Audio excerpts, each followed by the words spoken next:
Banks are attaching hidden fees to checking accounts and more. It's all uncovered in a new study by CardHub. Odysseas Papadimitrou, founder of CardHub.com, is Skyping with us this morning. Glad to have you on the show.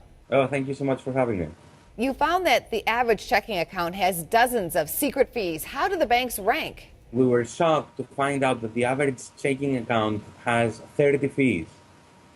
And on top of that, some banks do a great job in disclosing those fees and making them accessible to consumers, like Capital One and Fifth Third Bank.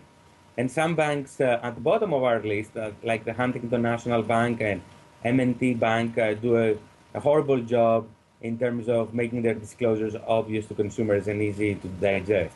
What else surprised you about the study? One of the things that we were surprised is that the largest banks, which you would expect to be more secretive, if you will, are the most transparent. And I think that's an outcome of the Great Recession, where the largest banks got the most scrutiny.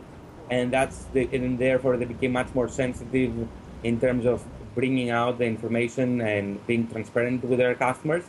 Whereas the smallest banks have are still trying to, if you will, trick consumers into thinking that there are not that many fees and into signing up for their products, when in fact there are a lot of fees that they're not telling consumers up front. What are ways to get around these fees? Some of these fees you can get around, like a monthly fee. Most banks will, with a minimum balance requirement or a direct deposit, you can get around them. But some other fees, like a wire transfer or a cashier's check, or when you use your ATM card if you travel overseas, those fees are very hard to get around. Realistically, can anything be done?